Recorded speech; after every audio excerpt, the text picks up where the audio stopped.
যারা নামাজকে হেফাজত করবে, যারা নামাজকে কায়েম করবে, যারা নামাজকে ইখলাসের সাথে আদায় করবে, আল্লাহ রাব্বুল আলামিন তাদের জন্য জান্নাতের উচ্চ মাকাম ঘোষণা করেছেন। আল্লাহ রাব্বুল আলামিন বলেছেন, উলাইকা হুমুল ওয়ারিসুন আল্লাযীনা ইয়ারিসুনাল ফিরদাউস হুম ফিহা খালিদুন। আল্লাহ রাব্বুল আলামিন বলেছেন, এরাই সেই জান্নাতের মালিক, জান্নাতুল ফিরদাউসের মালিক, তারা অনন্তকাল সেখানে বসবাস করবে। সূরা বাকারার 238 নম্বর আয়াতে আল্লাহ রাব্বুল আলামিন বলেছেন, হাফিজু আলাস সালাওয়াতি ওয়াস সালাতিল উসতা ওয়া কুমু লিল্লাহি কানিতিন। তোমরা সমস্ত নামাজের পাবন্দি করো, বিশেষ করে আসরের নামাজের পাবন্দি করো, আর আল্লাহর সামনে একান্ত আদবের সাথে দাঁড়াও। এই আয়াতের দ্বারাই লক্ষণীয় বিষয় হলো যে আল্লাহ রাব্বুল আলামিন 5 ওয়াক্ত সালাত কায়েম করতে বলেছেন। এই জন্য জগৎ বিখ্যাত ইমাম তবারি রাহিমাহুল্লাহ তাফসীরে তবারিতে এই আয়াতের ব্যাখ্যায় লিখেছেন, 5 ওয়াক্ত নামাজ কায়েম করা মানে এমনভাবে যথাযথ সময়ে 5টা ওয়াক্তের নামাজকে আদায় করা যেন একটিও নামাজ কাজা না হয়ে যায়। প্রাণের ভাইয়েরা আমার, ইমানের পরে দ্বীন ইসলামের প্রথম বুনিয়াদ হলো নামাজ। নামাজ হলো ইমানের পরে ইসলামের প্রথম বুনিয়াদ। এই জন্য ইমাম বাইহাকি রাহিমাহুল্লাহ শুআবুল ঈমান কিতাবের 2807 নম্বর হাদিসে হযরত ওমর ইবনুল খাত্তাব রাদিয়াল্লাহু আনহুমা থেকে হাদিস বর্ণনা করেছেন কে রাসূলুল্লাহ সাল্লাল্লাহু আলাইহি ওয়াসাল্লাম বলেছেন, আস-সালাতু ইমাদুদ্দিন, নামাজ হলো দ্বীন ইসলামের স্তম্ভ। নামাজ দ্বীন ইসলামের স্তম্ভ। আজ আমরা কত গাফলতির সাথে নামাজটাকে আদায় করছি, একবার ভেবে দেখি তো। আমার জীবন থেকে জোহর ছেড়ে যাচ্ছে, ফজর, জোহর, আসর, মাগরিব, ঈশা আমরা খেয়াল করিনি, সপ্তাহে একদিন আসছে। প্রাণের বাপেরা, প্রাণের ভাইয়েরা, খুব ভালো করে বুঝতে হবে। সুনানে নাসাইর 465 নম্বর হাদিসে আবু হুরায়রা রাদিয়াল্লাহু আনহু থেকে হাদিস বর্ণিত আছে যে নবী রাহমাতাল লিল আলামিন সাল্লাল্লাহু আলাইহি ওয়াসাল্লাম বলেছেন যে কিয়ামতের মাঠে সর্বপ্রথম বান্দার নামাজের হিসাব নেওয়া হবে। যার নামাজের হিসাব সঠিক হবে সে সফল কাম হয়ে যাবে, আর যার নামাজের হিসাব ঠিক হবে না সে ক্ষতিগ্রস্ত এবং ধ্বংস হয়ে যাবে।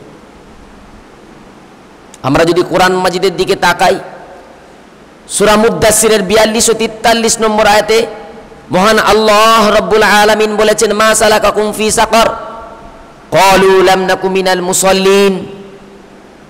সেদিন জাহান্নামীদেরকে জিজ্ঞেস করা হবে,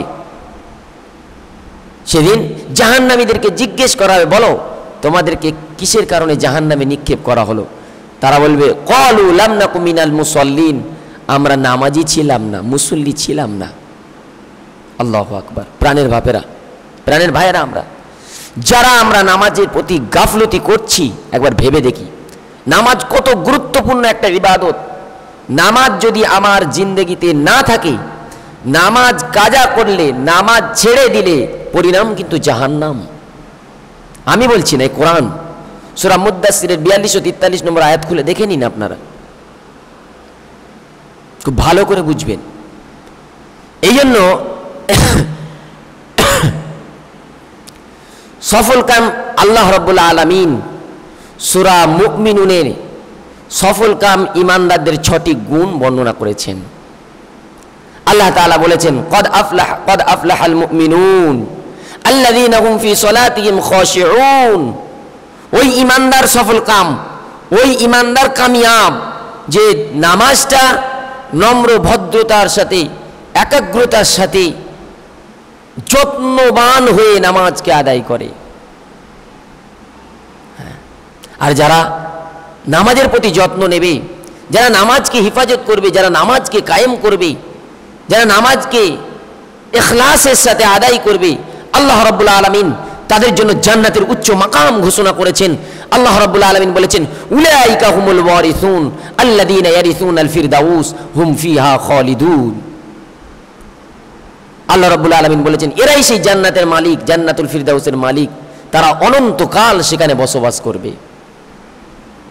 আজ আমরা সেই নামাজকে ছেড়ে দিচ্ছি, একটি বারের জন্য আমাদের বিবেকে বাঁধে না। সম্মানিত প্রিয় ভাইয়েরা আমার, এই জন্য আমরা নিয়ত করি যে আমরা 5 ওয়াক্ত সালাত দোকানে মাকানে হাট বাজারে খেতে কামারে আদায় করব। এটা করা জরুরি আমাদের। তো এই বুখারীর মধ্যে আছে হাদিসটি, আল্লাহ রসুল সাল্লাল্লাহু আলাইহি ওয়াসাল্লাম সাহাবা ইকরাম রাদিয়াল্লাহু আনহু আজমাইনদেরকে একত্রিত করে জিজ্ঞেস করলেন, হে আমার সাহাবারা, বলো তো তোমার ঘরের পাশে যদি একটি ঝর্ণা থাকে আর ওই ঝর্ণায় যদি তোমরা দিনে 5 বার গোসল করো তাহলে কি তোমাদের গায়ে কোনো ময়লা থাকবে? সাহাবা ইকরাম রাদিয়াল্লাহু আনহু বললেন, ইয়া রাসূলুল্লাহ, কখনোই থাকতে পারে না।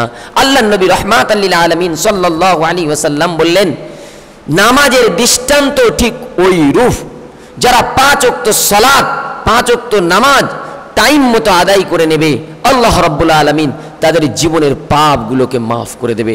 আল্লাহ রাব্বুল আলামিন আমাদের প্রত্যেককে 5 ওয়াক্ত নামাজের পাবন্দি করার তৌফিক দান করুন। আমিন ইয়া রাব্বাল আলামিন।